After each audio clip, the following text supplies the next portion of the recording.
नमस्कार, कमोडिटी 360 में आपका स्वागत है। मैं हूं मनीषा गुप्ता। और सरकार ने एक तरफ कुछ देशों को टूटे चावल के एक्सपोर्ट का रास्ता साफ किया है, वहीं सूत्रों से मिली जानकारी कहती है कि नॉन बासमती चावलों का एक्सपोर्ट इस नवंबर से पहले हटाने का सरकार का कोई इरादा नहीं है। क्या है इसके कारण और बाजार पर कितना होगा इन फैसलों का असर, बात करने के लिए हमारे साथ हैं प्रोइंटेरी ट्रेड सर्विसेज के founder Dinesh Somani, all India rice exporter association के फॉर्मर प्रेसिडेंट विजय सेतिया। विजय जी, आपसे पहले जानना चाहेंगे, एक तरफ तो जो एक्सपोर्ट है, जो आज डीजीएफटी का हमने नोटिफिकेशन आते हुए देखा है, जहां पर कहा गया है कि नए लाइसेंसेज इन कंट्रीज को यहां पर एज ऑफ नाउ एक्सपोर्ट किया जा सकता है। कैसे देखते हैं आप सरकार की इस नीति को कि थोड़ा बाजार खोला है, फुल्ली नहीं खोलने की बात की जा रहे हैं? ऑफ कोर्स जब तक पूरी फसल का सामने मुआयना नहीं होता, दिवाली के बाद तक ऑफ कोर्स इसको एज ऑफ नाउ स्थगित किया गया है। ऐसा है कि गवर्नमेंट ने जो ये एक्सपोर्ट अपने फ्रेंडली कंट्रीज के लिए करने की कोशिश की और सपोर्ट करने की कोशिश की, उस पॉलिसी में एक कमी रह गई जी। कि उन्होंने ये बोला कि जो लोग पहले से इन कंट्रीज को एक्सपोर्ट कर रहे हैं उन्हीं को ये लाइसेंस मिलेगा जी। तो सिर्फ 3 लोगों को ये एक्सपोर्ट के लिए इन्होंने पहले परमिशन दे दी, जिसकी वजह से जो एक्सपोर्ट कर रहे थे उन्होंने हाई कोर्ट में जाके इसको चैलेंज कर दिया जी। कि भाई हमें भी एक्सपोर्ट करने का मौका मिलना चाहिए, हम भी कर सकते हैं। तो पिछले 3 महीने से ये ब्रोकन एक्सपोर्ट हो नहीं पाया, जहां की भारत सरकार अपने फ्रेंडली कंट्रीज को ये चावल देना चाहती है जी। तो मेरा तो ये मानना है कि ये तो कोर्ट के अंदर अभी लाइसेंस भी लेगा, लेकिन फुल आने तक एक्सपोर्ट पॉसिबल नहीं। अगर गवर्नमेंट को एक्सपोर्ट अपने फ्रेंडली कंट्रीज को करना है तो इस पॉलिसी की जगह पे B2B गवर्नमेंट खुद FCI करे, किसी भी तरह इन कंट्रीज जो आपके फ्रेंडली हैं उसके लिए एक अलग पॉलिसी बना ले। ये कोर्ट का मैटर जब सेटल होगा उसको अलग से देखना चाहिए, ये मेरा मानना है। जब तक हाई कोर्ट की तरफ से कोई फैसला नहीं आता, हालात में एक्सपोर्ट अभी हो नहीं पाएगा।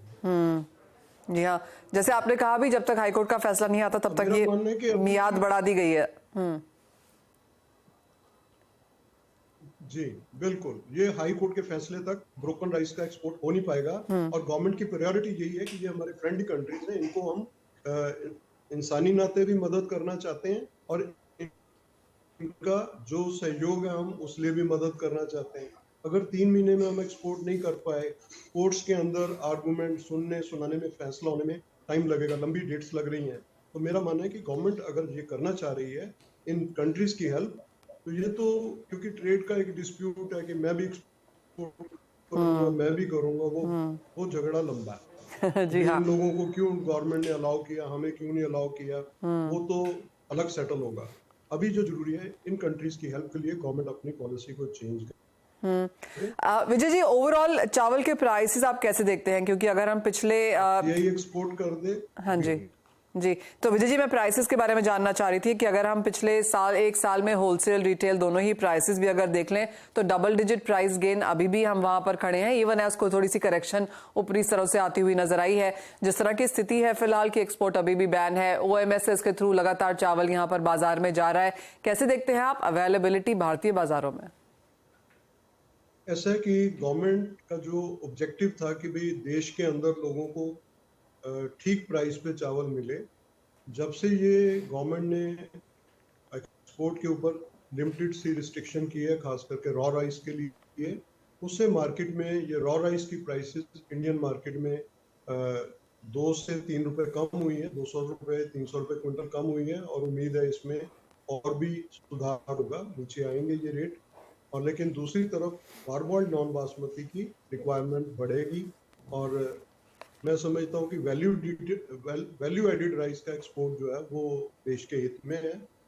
पारबॉइल्ड का एक्सपोर्ट होना चाहिए और उसमें अच्छा प्राइस भी आना चाहिए। और मैं तो पहले भी कह रहा था कि गवर्नमेंट अगर एक्सपोर्ट्स को कंट्रोल करना चाह रही है तो उसको अपनी पॉलिसी इस हिसाब से लेनी पड़ेगी कि जैसे इन्होंने नॉन बासमती पे कुछ टैक्स लगाया था, तो इसको एग्जामिन किया जाए कि it can be a good tool कि अगर आपका एक्सपोर्ट जरूरत से ज्यादा बढ़ रहा है तो आप अपना टैक्स बढ़ा दो, अगर आपका एक्सपोर्ट कम हो रहा है तो उस टैक्स को खत्म कर दो या कम कर दो। इस तरह की कुछ पॉलिसी लेनी पड़ेगी कि भारत में भी हमारे कंज्यूमर को ठीक रेट पे चावल और हमारा जो विश्वसनीयता बनी हुई सारी दुनिया में एक्सपोर्ट करने की वो बनी रहे। एब्सोल्युटली। ये ऑन एंड ऑफ वाली पॉलिसी से हमारा जो मार्केट्स बनी वो डैमेज हो जाती हैं। दोबारा बायर हमारे पे ट्रस्ट नहीं करते, भी तुम्हारी गवर्नमेंट कब बंद कर देगी हमें पता नहीं। जी हाँ, एज ऑफ नाउ जो सूत्रों के हवाले से सीएनबीसी आवाज के पास खबर भी है विजय जी, वो ये है कि सरकारी ऑफिशियल्स ने कहा है कि नवंबर से पहले वो इस नीति को चेंज करने के लिए देखने भी वाले नहीं है। क्लियरली दिवाली से पहले कुछ चेंज होगा ऐसी मार्केट को एक्सपेक्टेशन भी नहीं है। एंड आई थिंक बाय नवंबर ये क्लियर हो जाएगा कि फसल कैसी है, ईल्ड का आंकलन भी यहाँ पर होता हुआ नजर आएगा। लेकिन आपका एक्सपीरियंस क्या कहता है, नवंबर तक यहाँ पर कुछ खुलने की एक्सपेक्टेशन है? देखिए, हमारी अपीडा जो गवर्नमेंट ऑफ इंडिया की बॉडी है उसकी तरफ से हम किसानों के अंदर अवेयरनेस कैंपेन्स करते हैं और फार्म लेवल तक जाते हैं। इस बार अभी तक हमें क्रॉप क्वालिटी बहुत अच्छी दिखाई दे रही है। और उस हिसाब से एक अच्छी फसल आने की हम आशा कर सकते हैं। ठीक है, अभी सितंबर का एक महीना बीच में पड़ा, लेकिन उम्मीद है कि एक अच्छी फसल हम एक्सपेक्ट करेंगे। और गवर्नमेंट भी शायद इसी खबर के इंतजार में है कि अगर अच्छी फसल आती है तो वो इसकी जरूर समीक्षा करेंगे। और जरूरत से ज्यादा चावल पहले ही हमारे बफर स्टॉक्स में पड़ा हुआ है, और जब उसको ऑफलोड करने जा रहे हैं अभी भी लोकल मार्केट में उसका बायर कम आ रहा है। चाहे गवर्नमेंट ने 2 रुपए रेट कम भी किया। मेरा तो लास्ट टाइम भी मैंने आपके चैनल से कहा था कि अगर गवर्नमेंट 25 रुपए पे अपना राइस ऑफलोड करेगी तो मार्केट में इसका बायर बनेगा, क्योंकि ये चावल 27-28 में मार्केट में बिकता है। जी एब्सोल्युटली विजय जी, बहुत शुक्रिया साथ जुड़ने के लिए। तो क्लियरली वो चावल के ऊपर पूरी खबर है कि जहां तक एक्सपोर्ट की बात है, फ्रेंडली नेशंस को यहां पर एक्सपोर्ट करना इंपॉर्टेंट है ही, और बुआई एज ऑफ नाउ बेहतर नजर आती है। लेकिन आपको याद दिला दे कि अगस्त के महीने में अब तक की अगर आप रेनफॉल देखें तो 36% का डेफिसिट बनता हुआ नजर आ रहा है। ऑफकोर्स 15 दिन इस महीने के अभी भी बाकी हैं।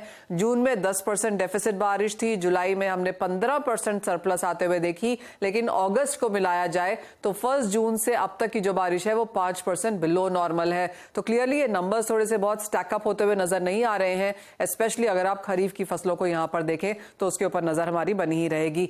दिनेश जी, आपका भी स्वागत है कार्यक्रम में, आपसे भी चर्चा करेंगे। और सबसे पहले यही जानना चाहेंगे कि इवन एज बारिश की स्थिति बहुत बेहतर नहीं है, लेकिन जिस तरह की मुनाफा वसूली आज हमने क्रॉस बोर्ड सभी कमोडिटीज में आते हुए देखी, स्पेशली एग्रीकल्चर में, उस पर आपसे बात करना चाहेंगे। और शुरुआत गुआर से कर लेते हैं। जो ये 3 से 5% की मुनाफा वसूली है, कैसे देखते हैं आप? करंट लेवल्स पे क्या करने की राय देंगे? स्पेकुलेटिव एक्टिविटी बहुत ज्यादा बढ़ चुकी है। अगर आप सुबह का देखें और आज का देखें, शाम में देखें, तो समीकरण एकदम विपरीत समीकरण है। सुबह लग रहा था शायद गम आज 14,000 का लेवल क्रॉस कर देगा, और अब लग रहा है शायद कि 12,000 का लेवल तोड़ देगा। तो 1,000 रुपए की वॉलेटिलिटी बिना कोई फंडामेंटल के चेंज, बिना कोई मॉनसून के अपडेट, मुझे लगता है most of it is only speculative activity. लेकिन मुझे लगता है कि 12,300 12,350 के आसपास का सितंबर गम अभी भी एक अच्छा मजबूत सपोर्ट है। जो भी नीचे के स्तर से जो मार्केट बढ़ा है 2,500 रुपया एक मुनाफा वसूली हम इसके समझ के चलेंगे, और 12,350 के आसपास इसमें दोबारा बाइंग बनेंगी और दोबारा 13,500 का अपसाइड पोटेंशियल देख सकता है। दिनेश जी, आप कहेंगे कि बाजार का सेंटिमेंट ऐसा बन पड़ा है कि अगर तेजी है तो फंडामेंटल्स है, बिकवाली है तो स्पेकुलेशन है, ऐसा क्यों है? स्पेकुलेशन तो हम इसलिए नहीं कहेंगे, हम कहेंगे मुनाफा वसूली कहेंगे, वो ज्यादा बेटर रहेगा। अगर स्पेकुलेशन कहेंगे तो एनसीडेक्स का थोड़ा सा महत्व थोड़ा कम हो जाएगा उसमें। तो आपको ये लग रहा है कि जो खरीदार हैं वो धीरे धीरे यहाँ पर पैसा निकाल रहे हैं, मुनाफा घर लेके जा रहे हैं? कुछ चिंता है क्या बाजार को कि यहाँ से और मुनाफा वसूली या गिरावट देखने को मिलेगी, या बड़े प्लेयर्स हैं वो यहाँ से निकलते हुए दिख रहे हैं?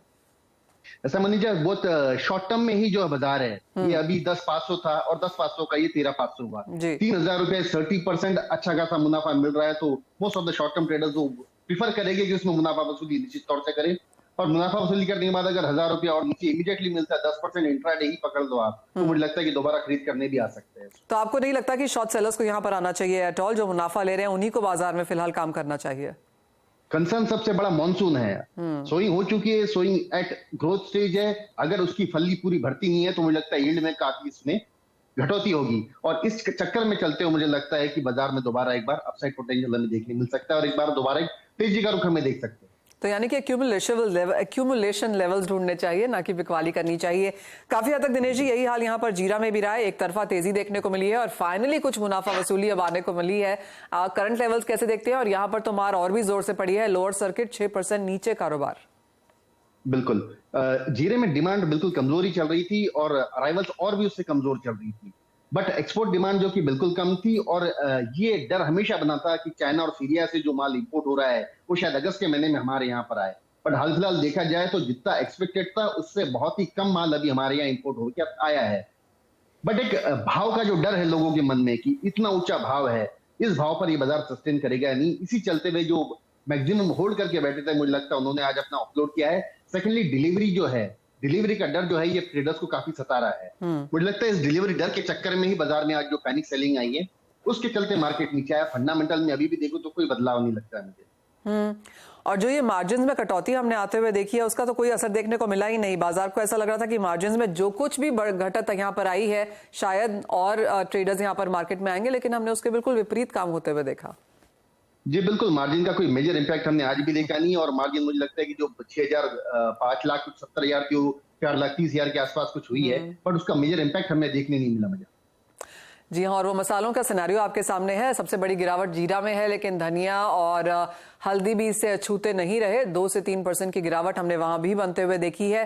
दिनेश जी, कोई भी ट्रेड जो आपको लगता है कि एज ऑफ नाउ लॉन्ग लेना चाहिए, आपको लगता है कि अभी भी बाजार वॉच करें, प्रॉफिट टेकिंग आने दें, बाद में एक्यूमुलेट करें, या आज इन स्तरों पे कोई ट्रेड लेने की राय है? मुझे लगता है 15,550 के आसपास की अगर अक्टूबर हल्दी अगर मिलती है तो एक अच्छी खरीदारी का मौका बन सकता है। ये जो काउंटर है मुझे लगता है सबसे ज्यादा स्ट्रॉन्ग काउंटर है, और इसमें जो है बाहर की पकड़ बहुत मजबूत है। तो 15,550 के आसपास मुझे लगता है हल्दी एक बार बाइंग की जा सकती है।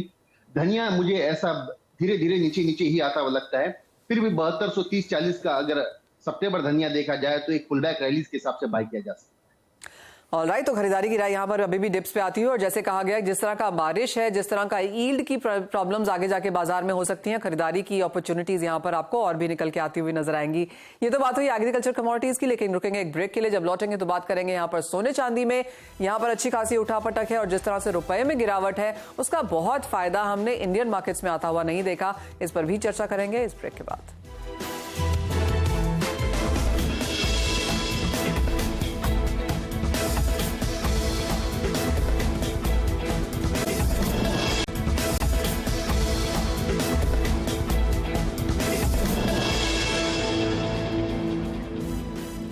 आपका स्वागत है। बात अब सोने की करेंगे, जहां पर अंतर्राष्ट्रीय बाजार में सोना और चांदी दोनों 5 महीने के लोस पर है, लेकिन भारतीय बाजारों में हमारा जो होल्डिंग है वो इतना ज्यादा कमजोर नहीं हुआ है। सवाल उठना लाजमी है कि यहां पर रुपए में आगे किस तरह की मूवमेंट रह सकती है। कैसे देखें हम भारतीय बाजारों को वर्सेस अंतर्राष्ट्रीय मार्केट्स। हमारे साथ इब्जा के सेक्रेटरी सुरेंद्र मेहता भी हैं। सुरेंद्र जी, बहुत शुक्रिया साथ जुड़ने के लिए। और जो ये प्राइस डिस्पैरिटी है जो हम यहाँ पर फिलहाल बनता हुआ देख रहे हैं, पहले उस पर ही चर्चा करना चाहेंगे। ऑलमोस्ट 83 पर यहाँ पर रुपया आता हुआ, तो जिस तरह की गिरावट अंतर्राष्ट्रीय बाजारों में है, भारतीय बाजार उसको मिरर नहीं कर रहे। कैसे देखते हैं आप ये, और इंडियन इन्वेस्टर्स के लिए इसके क्या मायने हैं? देखिए, बिल्कुल जैसे आपने कहा कि जिस प्रकार से यूएस डॉलर में लगातार डॉलर इंडेक्स में तेजी बनी हुई है, और इसीलिए भारतीय रुपया कमजोर हो रहा है।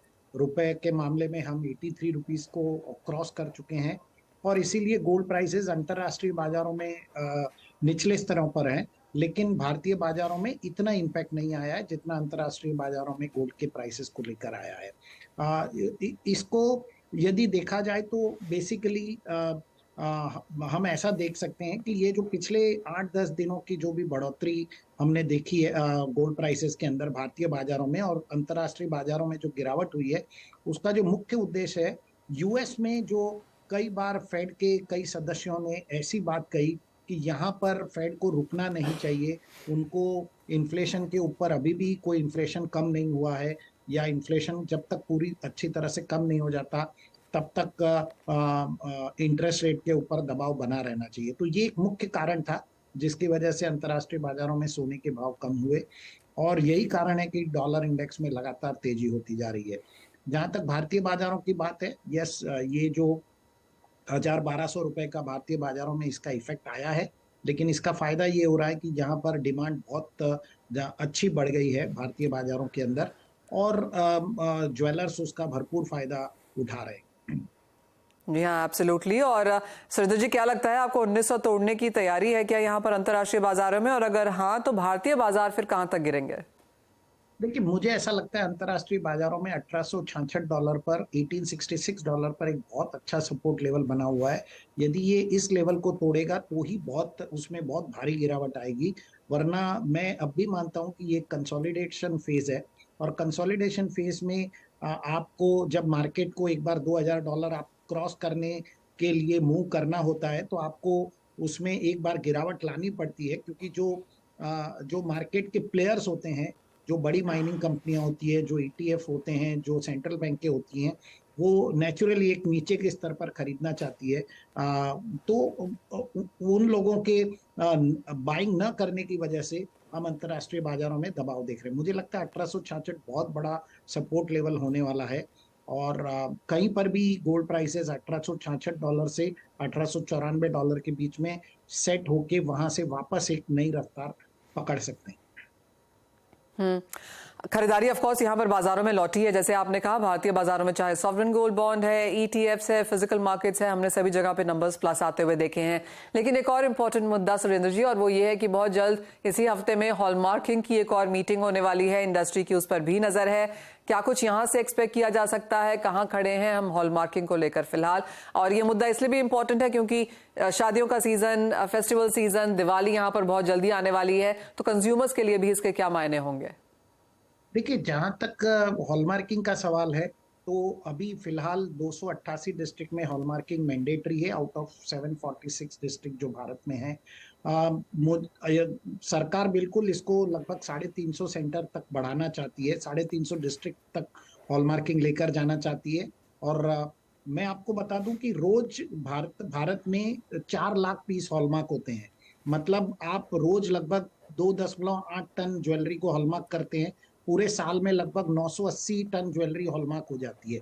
मतलब 93% ऑफ द ज्वेलरी जो भारत में कंज्यूम होती है वो ऑलरेडी हॉलमार्क है, क्योंकि वो राजकोट, अहमदाबाद, कोयम्बतूर इस प्रकार के शहरों में बनती है, जहां पर फर्स्ट पॉइंट ऑफ सेल पे हॉलमार्किंग को मैंडेटरी किया गया है। तो ऑलरेडी ये हॉलमार्किंग रिजाइम तो अवेलेबल ही है, और ज्यादा करके लोगों के पास में यही ज्वेलरी जा रही है। टोटल फिलहाल 1465 हॉलमार्किंग सेंटर है।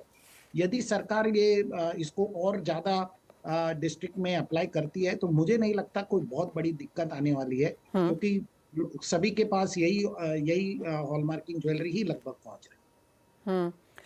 अब तो क्या कुछ एक्सपेक्ट किया जा सकता है सुरेंद्र जी वेट को लेकर? अभी भी जैसे आपने कहा हमसे जब पहले बातचीत में कि वहां ये एक चीज है जो सॉर्ट हो सकती है, तो कंज्यूमर्स क्या उसको देख पाएंगे इस सीजन से पहले? बिल्कुल, मेरे ख्याल से उसकी तो पूरी तैयारी है, क्योंकि ये सुझाव हम ही लोगों ने दिया था कि BIS केयर ऐप में ज्वेलरी का वेट दिखना चाहिए।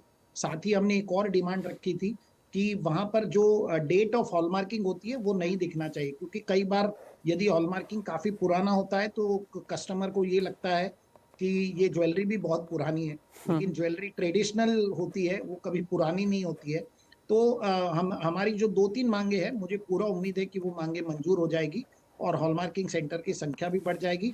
ओवरऑल भारतीय ग्राहकों के लिए ये सिचुएशन है, क्योंकि यदि आपको और ट्रांसपेरेंसी मिलती है तो आपका विश्वास, कंज्यूमर का जो विश्वास है वो सोने के प्रति, उनके गहनों के, आभूषणों के प्रति और बढ़े।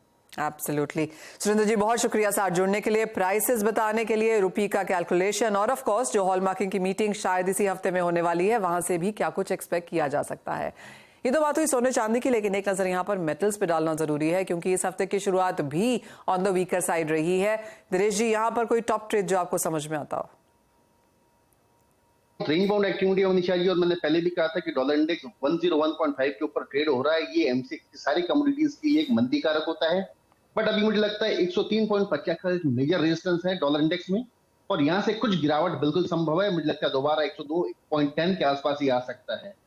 तो इस गिरावट के चलते मुझे लगता है खरीदारी का मौका मिल सकता है, स्पेशली थोड़ा बहुत जो स्ट्रॉन्ग काउंटर दिखता है कि हाल फिलहाल यहाँ पर एक पुलबैक रैलीज के हिसाब से मुझे लगता है 719 रुपया 20 पैसे के आसपास कॉपर खरीदना चाहिए। 715 के स्टॉप लॉस से 727 का इसमें हम लक्ष्य दिखा जा सकता है। हालांकि जिंक ऑन चार्ट मुझे थोड़ा सा वीक लगता है, 211 रुपए 50 पैसे में इसको सेलिंग किया जा सकता है, 207 रुपए नीचे देखा जा सकता है। जी हाँ, जिंक में आज बिकवाली ज्यादा देखने को मिली भी है, करीब 2.5% की मंदी के साथ कारोबार। लेकिन अगर बात आती है मेटल्स में काम करने की, तो कॉपर क्लियरली यहाँ पर हमेशा की तरह हॉट फेवरेट आज भी है। बहुत शुक्रिया दिनेश जी आपका भी साथ जुड़ने के लिए। एक ब्रेक के लिए रुकेंगे, लौटेंगे तो लेकर आएंगे आवाज समाचार।